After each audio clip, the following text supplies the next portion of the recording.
नमस्कार। आज की वीडियो में हम देखने वाले हैं कि फ़ोटोशॉप क्या है और फ़ोटोशॉप के बेसिक जो कॉन्सेप्ट होता है किस तरीके से फ़ोटोशॉप काम करता है। सबसे पहले हम देखेंगे फ़ोटोशॉप क्या है, फ़ोटोशॉप की डेफिनेशन। तो एडोब फ़ोटोशॉप एक ऐसा सॉफ्टवेयर है जिसका प्रयोग इमेज एडिटिंग, ग्राफिक्स एडिटिंग और डिजिटल आर्ट के लिए किया जाता है। फ़ोटोशॉप पिक्सल पर आधारित होता है, पिक्सल मतलब डॉट्स होते हैं उस पर आधारित होता है और इसके लिए कई इमेज एडिटिंग फीचर प्रदान करता है ये।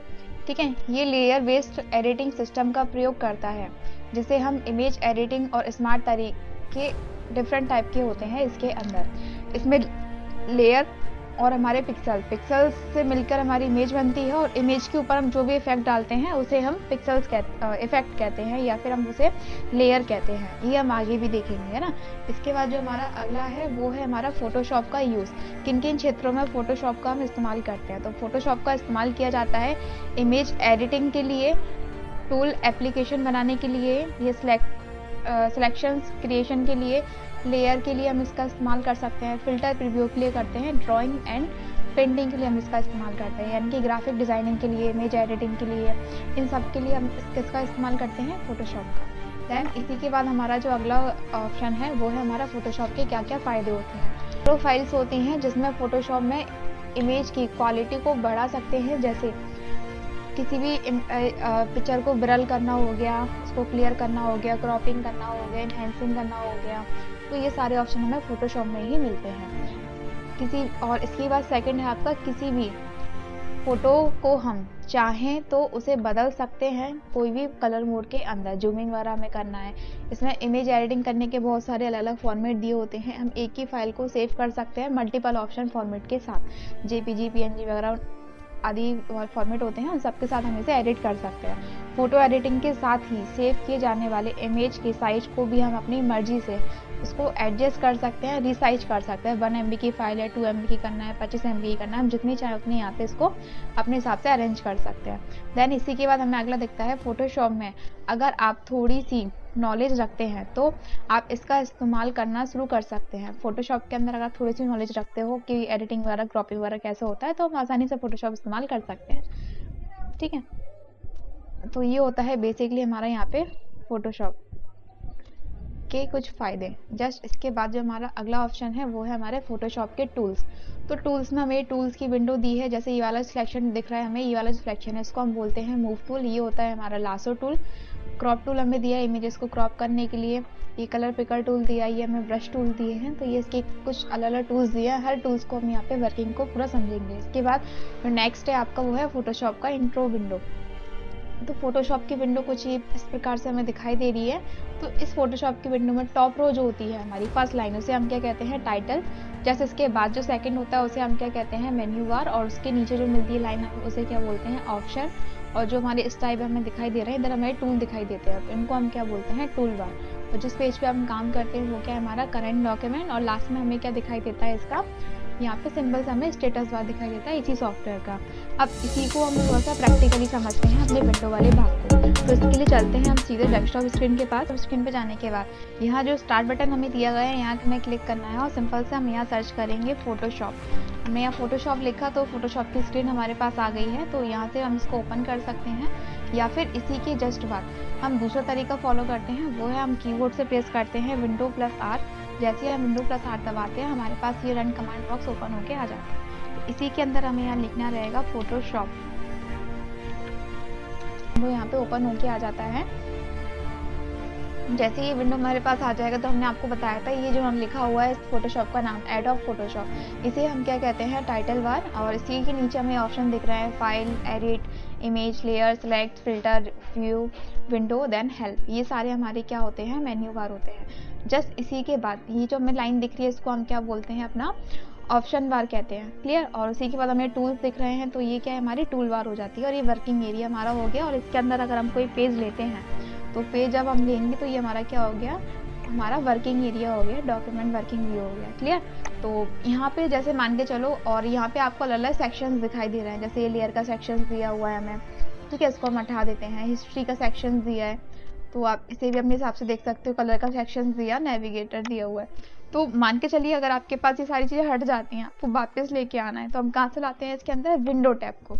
कहाँ जाएंगे हम, विंडो। विंडो में आपको दिख रहा है टूल बार, टूल को हटा दिया। वापस जाओ ऑप्शन बार, ऑप्शन हमने हटा दिए। यहाँ हम आते हैं स्टेटस बार, तो स्टेटस बार लास्ट वाली रो हट गई। क्लियर। तो आपको अपने फोटोशॉप के अंदर कुछ भी हटाना हो तो हम किसका यूज़ करते हैं, विंडो का। वापस लेके आना है स्टेटस बार को, आप स्टेटस बार पे क्लिक कर दो, ये आ गया। इसी के बाद आप लेके जाते हो उसे टूल पे, आप क्लिक करोगे टूल बार आ गया। ऑप्शन पे आप क्लिक करोगे तो ऑप्शंस आ गए। तो यहाँ से आप जो भी चीज़ हटाते हो वो चीज़ आप ले सकते हो। इसी के अंदर आपको एक और चीज़ दिख जाएगी, लेयर। तो लेयर मोस्ट इंपॉर्टेंट पार्ट्स होता है आपका फोटोशॉप के अंदर। इसके बिना हम अपने फोटो के ऊपर कोई भी इफेक्ट वगैरह यहाँ आसानी से नहीं डाल सकते। तो लेयर बहुत ही इंपॉर्टेंट ऑप्शन है। बट सबसे पहले हम देखते हैं कि अपने फोटोशॉप के अंदर हम एक नई फाइल कैसे क्रिएट कर सकते हैं, मतलब नया पेज हम कैसे ले सकते हैं। तो इसके लिए हमें जाना होगा फाइल मेन्यू के अंदर। फाइल मेन्यू के अंदर हम जाते हैं और यहाँ हमें मिल जाएगा न्यू का ऑप्शन। इसका शॉर्टकट होता है Ctrl+N। या तो हम न्यू पे क्लिक करें या फिर हम यहाँ यूज़ करते हैं Ctrl+N। तो यहाँ पे आपसे क्या पूछ रहा है, सबसे पहले आपका जो फोटोशॉप है उसका पेज ओपन करने के लिए हम यहाँ पे क्या डालते हैं, नेम डाल के रख देते हैं। ठीक है, यहाँ हम कोई भी नाम डाल सकते हैं जिस पेज को हम ओपन कर रहे हैं। उसके बाद क्या आ रहा है, पेज का साइज। तो साइज आप अपने हिसाब से देख सकते हो। जैसे अगर A4 साइज का कोई डॉक्यूमेंट बनाना है तो आप A4 रख दीजिए, और अगर हमें कुछ और साइज लेना है तो अपने हिसाब से हम यहाँ कस्टमाइज साइज ले सकते हैं। देन वो साइज आपको कैसे रखना है, विड्थ और हाइट में। और यहाँ पे दिख रहा है आपको मिलीमीटर, पिक्सल्स या इंचेस में। तो फिलहाल हम इंचेस में रख देते हैं।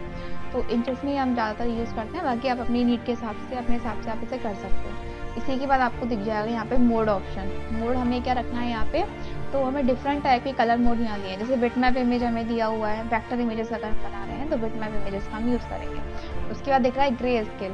तो ग्रे स्केल में ब्लैक एंड वाइट के ऊपर आपको काम करना है। जैसे हम फोटोशॉप पे काम करते हैं तो कलर्स हमें दिखाई देते हैं, बट हम चाहते हैं कलर्स ना दिखाई दें, हमें ग्रे स्केल ब्लैक और वाइट में दिखाई देता है, हम ग्रे स्केल का यूज़ करते हैं। जैसे इसी के बाद दिख रहा है हमें RGB, red green and blue. इसका फुल फॉर्म होता है, उन्हीं से मिला के जो कलर्स बनते हैं उनका हम यूज़ करते हैं वेबसाइट के लिए।